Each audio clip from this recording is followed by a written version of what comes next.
Assalamualaikum warahmatullahi taala wabarakatuh. Saya Rizal. Apa khabar semua? Hari ini hari Sabtu seperti biasa, saya akan cuba mengulas sedikit tentang pergerakan harga emas.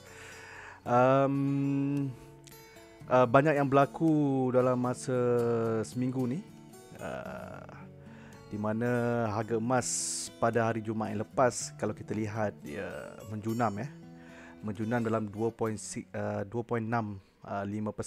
daripada setelah dia ranging ataupun sideway. And dia masih lagi, sebelum ini dia cuba mengekalkan at paras support at 1800. And then setelah data ekonomi data yang dikeluarkan oleh di US tentang NFP, memang memberi impak. Berita ini amat yang kita tunggu-tunggulah, sebab apa, ia memberi impak yang sangat besar kepada harga US dollar secara directnya, dan secara indirectnya ia akan reciprocal dengan pergerakan harga emas. Jadi saya ada share harga emas. Mungkin kita tengok sejenak tentang pergerakan harga emas lah. Okey. Kalau kita tengok kat sini, harga emas dalam masa seminggu adalah ranging. Dia ranging dalam kita ambil dari sini daripada 1 Julai. Di sini 1 Julai kita nampak dia ranging between this line. Kita boleh nampak dia memang ranging kat area ni. Okey. Dia ranging kat 18 antara 1000. Kita ambil ke sini. Okey, kita boleh. So dia bermain-main harga di sini. Okey. Dia ranging atau sideway. Jadi pergerakan dia atas bawah, kita mempunyai satu resistance line di sini 1830, dan juga kita mempunyai support line di 1790 lah. Jadi harga ini dia bermain-main di sini. Jadi apa yang berlaku, saya nak cerita apa yang berlaku pada dua hari sebelum, pada hari Rabu. Jika kita lihat ekonomi data, kita tengok ekonomi data pada hari, kalau you tengok sini pada hari Isnin, kita melihat ada satu data yang keluar, di mana ISM Manufacturing keluar dengan memberi petunjuk yang bagus pada US dollar. Di data ini menunjukkan tentang bagaimana keadaan ekonomi perusahaan manufacture dekat US market. Jadi dekat US, data ini menyokong pertumbuhan dari pertumbuhan perusahaan yang berlaku di US. Walaupun construction spending berkurang, tetapi data ini jelas menunjukkan bahawa perusahaan di US semakin berkembang. Jadi pada hari Selasa tak ada apa yang berlaku.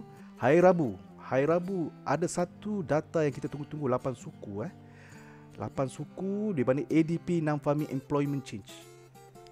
Okey, ini sebenarnya menunjukkan satu pertandingan tidak baik kepada US dollar. Di mana kalau kita tengok apa maksud data dia ni adalah, ia menunjukkan tentang job creation is an important leading. So actually pada hari Rabu lepas, dia dah bagi petanda bahawa job creation ni semakin menguncup. Di US, pertumbuhan job creation ni memang tak bertambah, malah berkurang. Jadi kalau kita kembali semula kepada graf pada hari Rabu. Hari Rabu adalah pada kita tengok pada hari Rabu. Hari Rabu adalah pada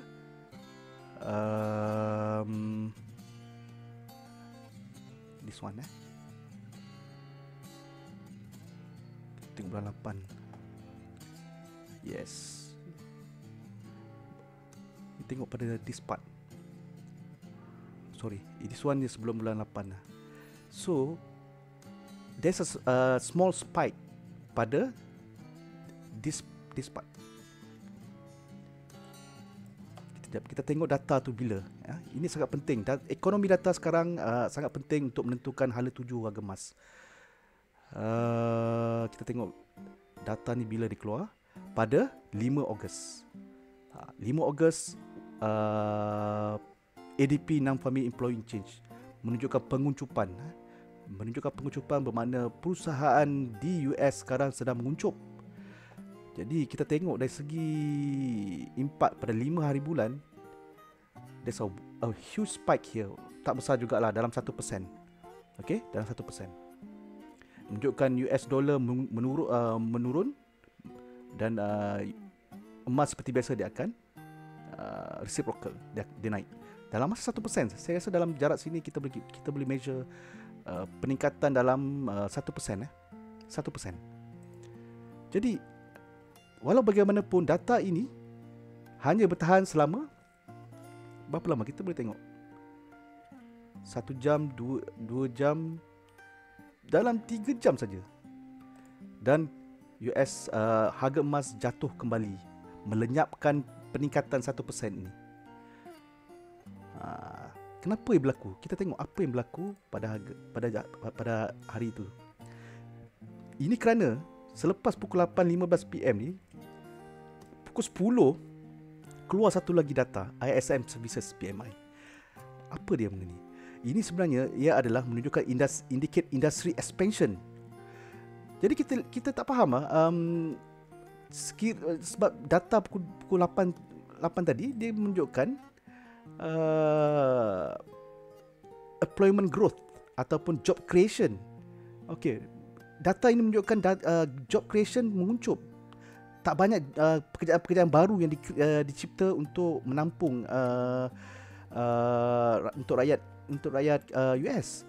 Tapi bila data yang seterusnya pada 5 hari bulan ni, ia menunjukkan bahawa industri expansion, maksudnya industri di US berkembang sekarang ni mengikut data ni. Walaupun tiada job creation yang banyak, tapi data ini menyokong bahawa above 50% indicate industry expansion. Okay, is a leading indicator of economy health. So maknanya ekonomi US semakin berkembang, semakin bagus, semakin in progress. Okay, jadi data ini telah melenyapkan apa jua kenaikan harga emas dalam masa 2 jam atau 3 jam. Data ini kira cancellation lah daripada ADP Non-Farm Employment Change ni. Jadi pada hari Rabu, there's a huge spike. Kalau kita tengok tadi ada huge spike because of this data, and then dia keep ranging balik. Jadi semua sekarang tertumpu kepada berita pada hari Jumaat, NFP. Itu NFP ni. Kalau kita tengok kat dalam ekonomi data ni, you see ada 3 event, ada 3 news yang akan menentukan hala tuju harga emas ni. Jadi hari kami ni banyaklah spekulasi kan, semua tak tahu. So there's a lot of speculation going around. Then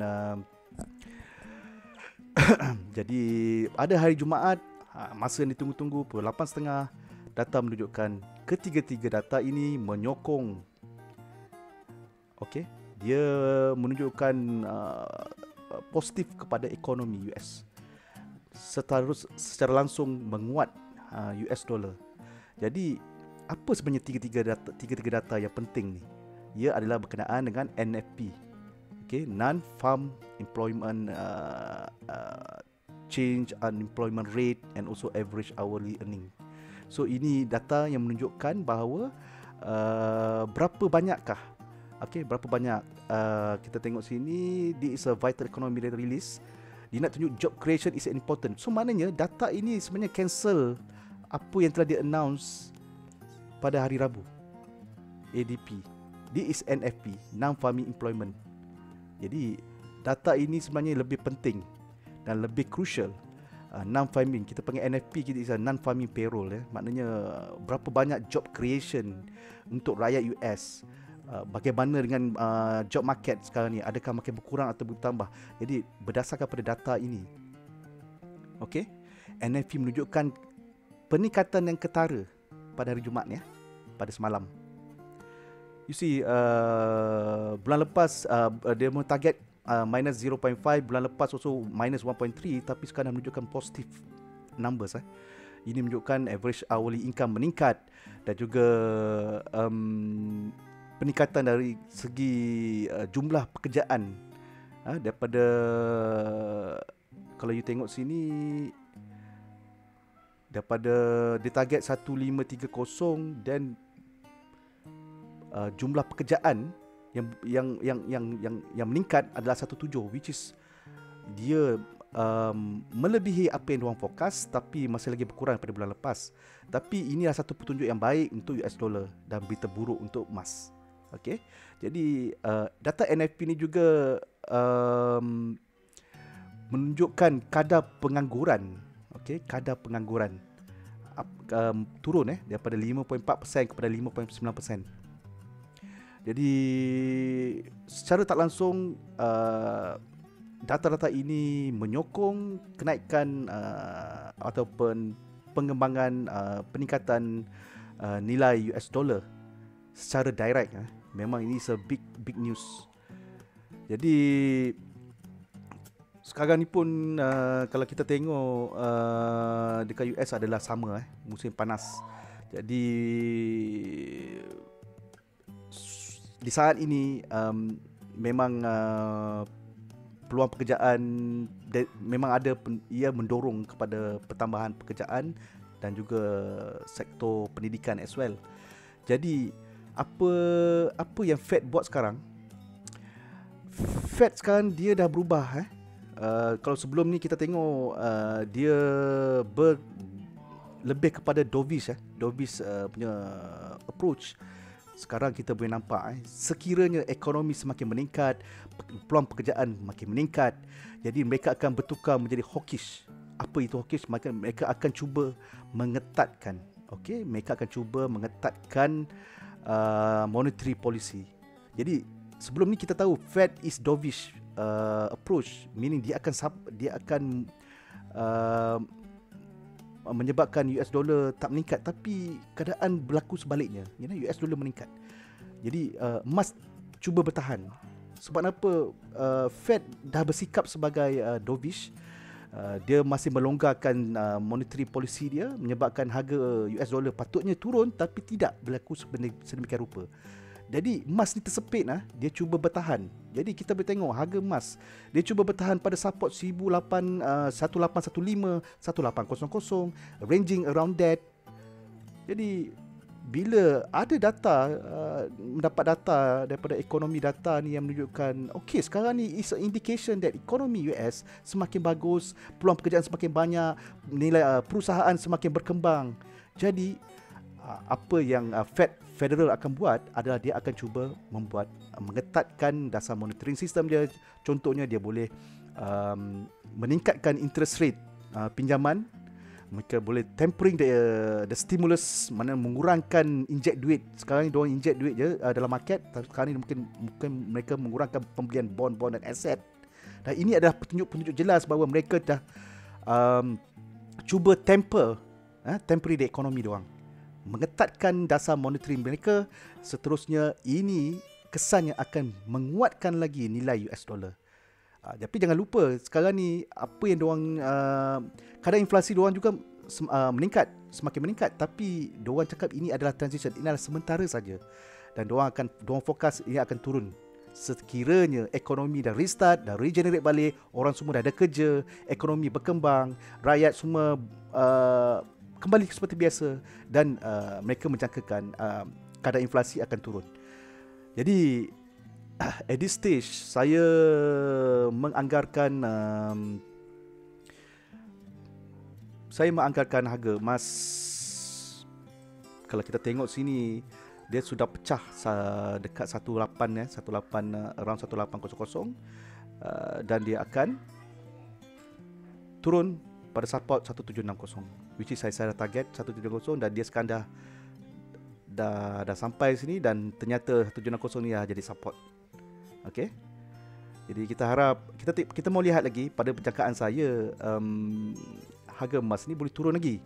Sekiranya ada petunjuk atau news baru yang akan menggerakkan harga emas ni, sama ada dia boleh turun lagi ataupun dia akan cuba kembali semula kepada resistance line. Kalau kita tengok sini, saya dah tanda support ni agak kuat. Tapi dari segi elliott wave-nya, sekiranya wave B, sebab kita untuk wave 4 kita ada ABC ABC. So bila di C, dia akan turun below than A.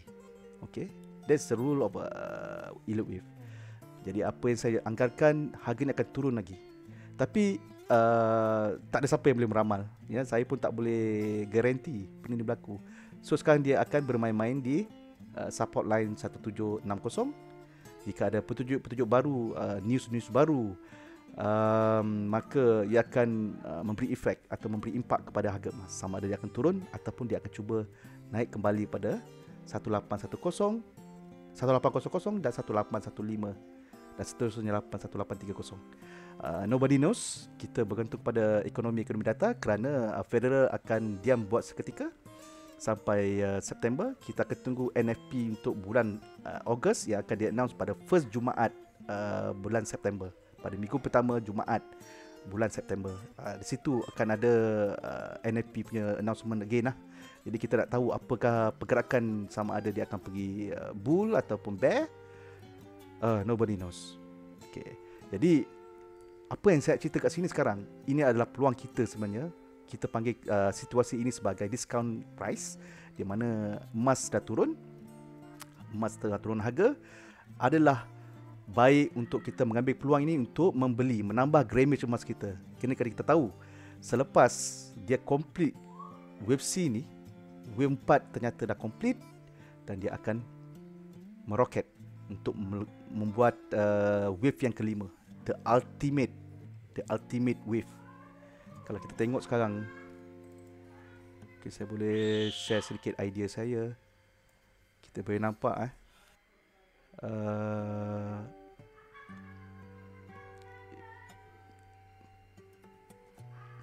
ini adalah pada 2015 dia dah buat 1, 2, the ranging. So ada 2 kat sini, dia naik ke 3, buat 4, dan ini adalah kedua. Dan dalam biasanya wave yang ketiga ni agak panjang. So dia ada 1, 2, 3, 4, 5. So dia dah capai wave ketiga ni pada Ogos tahun lepas.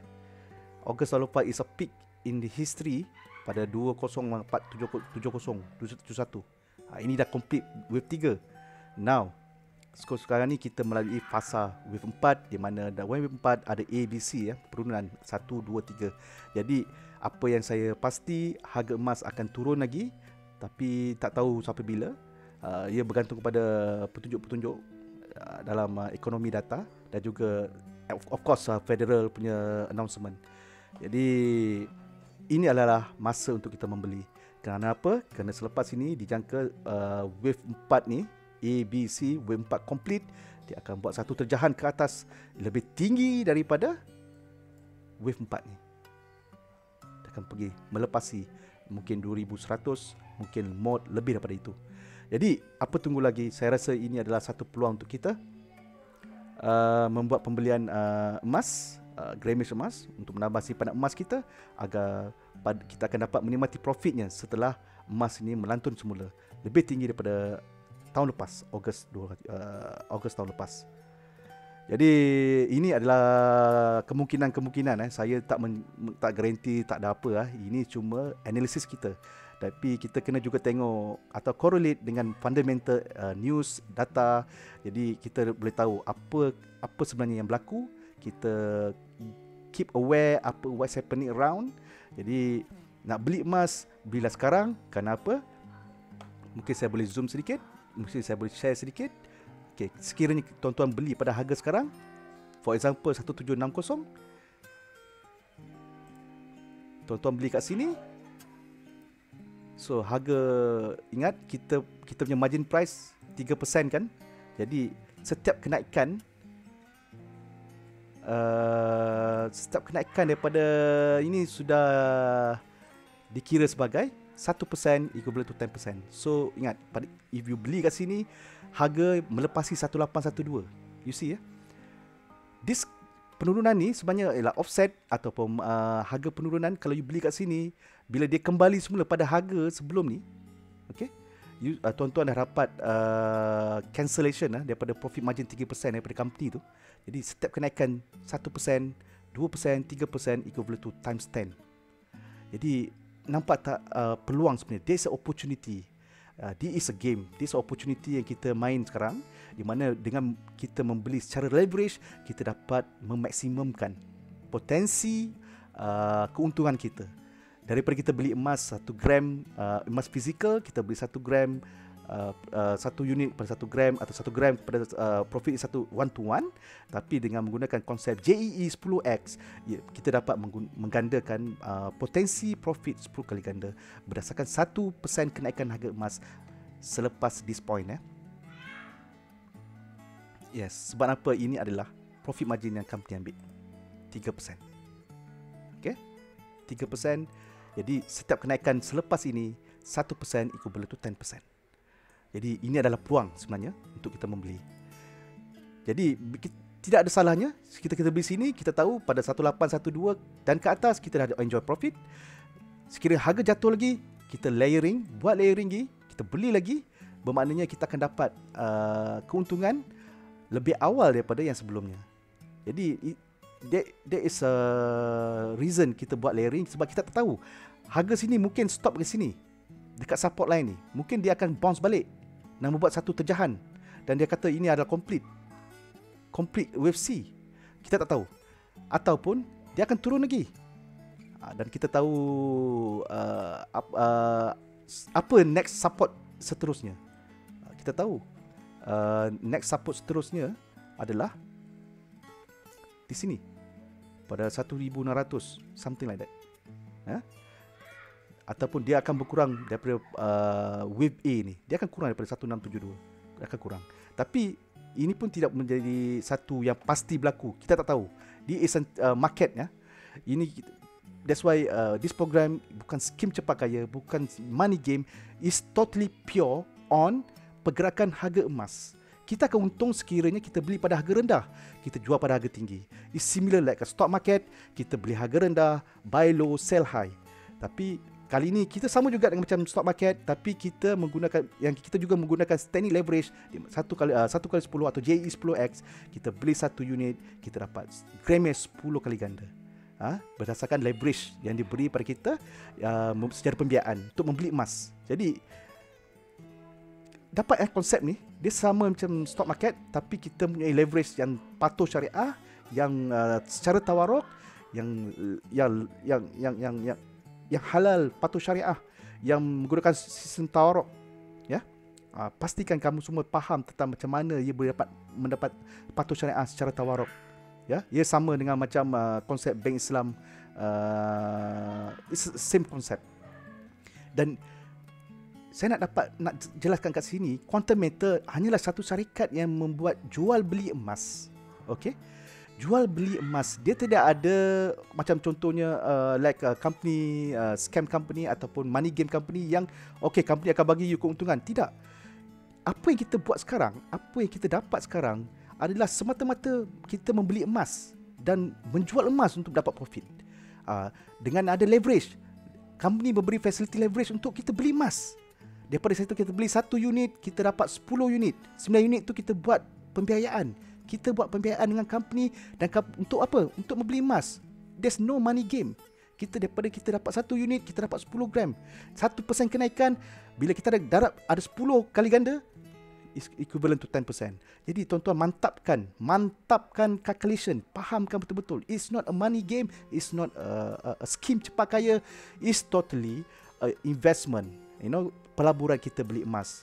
Okay, sama juga macam contohnya you beli emas fizikal, you beli 1 gram, you beli 10 gram, you beli 100 gram. Tapi keuntungan ni satu one to one. Tapi dengan menggunakan konsep JE10X, kita boleh memaksimumkan potensi profit kita nanti. Sebab apa? Kita buat leverage. Leverage ni bukan free, kita kena bayar juga, ada management fees. Jadi di sini saya nak jelaskan, company Quantum Metal menjalankan jual beli emas. Kita buat leverage, kita beli emas. Kita buat pembiayaan, beli emas. Kita beli 1 unit, kita dapat facility leverage 9 unit, beli emas. Jadi kita punya ownership, instead of kita beli physical 1 gram dapat 1 gram, you beli 1 gram, you dapat 10 gram. Di situlah gamenya kat sini. Dia punya potensinya, di mana kita menggunakan other people's money. Leverage is power. Kita dapat menggandakan potensi, ya. Bila 1% kenaikan harga emas, kita mendapat 10% profit daripada initial investment. This program is totally pergerakan harga emas. Sekiranya harga emas turun, you boleh loss. Tapi jangan risau. Dalam Quantum Metal ni tidak ada margin call seperti yang telah berlaku dalam stock market, ya. Dalam stock market, you ada, bila harga loss, you kena force sell, you kena ada margin call, you kena top up duit untuk, kalau tidak, you lose everything. Sebab apa? Leverage dalam stock market memang gila lah. 1/1000, 1/500, 1/2000. For JE, 1/10 only. Okay? Dan dia patuh syariah. Dia patuh syariah, dan dia audit oleh ISRA. Jadi kita beli satu ni dapat pembiayaan 9 bahagian lagi untuk mencukupkan 10 bahagian. 10 bahagian. Di mana 1% kenaikan selepas itu, pergerakan kemas naik, 1% kenaikan equivalent to 10% profit daripada initial investment. Jadi saya harap sini jelas. It's not a money game, it's not a Ponzi scheme, it's not like that. Ini adalah totally jual beli emas. Dengan konsep leverage, kita membuat pembiayaan, menggunakan other people's money untuk menggandakan, dapat duit tu kita beli emas daripada Quantum Metal. Jadi Quantum Metal at the same time dia memang jual beli emas. Jadi, dan kita pula sebagai orang yang membeli emas, kita dapat facility leverage, dapat 10 kali ganda, dan kita dapat enjoy profit yang sangat bagus bagi saya. Apa yang berlaku kalau harga emas jatuh, jangan risau, no for sale, no margin call, kita relax dulu. Biar, sebab apa, kita punya konsep sekarang buy low, sell high. Kalau buy low, you sell lagi low, totally you rugi. Okay, saya harap benda-benda ini you guys dapat konsep. Sekiranya ada orang kata ini adalah pyramid scheme ke apa ke, MLM ke apa ke, it's totally no. Memang bukan. Fahamkan calculation, you akan tahu potensi sebenar JE10X ataupun JE5X, same konsep. Jadi saya ingin mengambil kesempatan di saat harga emas sekarang sedang merudum. Kita tengok sini. Jangan takut, memang inilah sifat emas. That's why dengan ilmu kita boleh tahu, kita tak perlu panik. You see, penjunaman ini memang telah dijangka. Sekiranya data-data tentang US dollar menguat, kita akan expect harga emas akan jatuh. Tapi insyaAllah kita akan tunggu. Saya jangkakan harga ini akan ranging between this one, unless there's another news yang akan mempengaruhi sama ada my price movement bergerak ke atas ataupun ke bawah. Okay, jadi apa yang patut kita buat sekarang adalah ambil opportunity ini. Sekiranya ini adalah harga terendah untuk emas turun, at least kita dah secure some unit here. Tapi kalau dia turun lagi, okay, that's a good lagi. It's a good enough for us to another buying. Kita buat layering, okay, sampai bottom. Jadi kenapa? Sebab selepas itu harga emas akan melonjak dan kita akan dapat profit yang sangat bagus. Okay, jadi saya harap semua jangan panik. Kita tambah ilmu. Dengan ilmu kita akan lebih confident, lebih peace of mind. Tidak perlu panik ataupun kita tahu apa yang berlaku. InsyaAllah saya rasa kita semua boleh berjaya semua. Kita akan semua bakal berjaya. Kerana inilah satu potensi yang sangat sangat-sangat bagus bagi saya. With leverage is totally awesome. Okay, jadi saya harap hari Sabtu ni kita tenang-tenang saja baca news, baca market data. Kita tunggu apa-apa news yang akan datang, ataupun sekiranya ada spekulasi pun kita boleh check it out. Tuan-tuan boleh baca kat intraday.my untuk mengetahui, ataupun investing.com ataupun Bloomberg, mana-mana saja media-media yang boleh kita baca untuk menambahkan pengetahuan kita apa yang berlaku, apa-apa news atau apa-apa spekulasi yang mungkin memberi petunjuk pergerakan harga emas dan juga harga US dollar. Okey. Saya harap perkongsian saya kali ini dapat memberikan sedikit sebanyak input dan memberi manfaat kepada kita semua. Jika ada apa-apa soalan, saya berbesar hati untuk melihat komen-komen dalam YouTube channel saya kali ini. Apa-apa boleh tanya, insyaAllah saya akan cuba jawab. Jadi saya sudahi dengan Assalamualaikum warahmatullahi wabarakatuh. Adios amigos. Hari Sabtu, enjoy santai-santai bersama keluarga, okay? Bye. Assalamualaikum.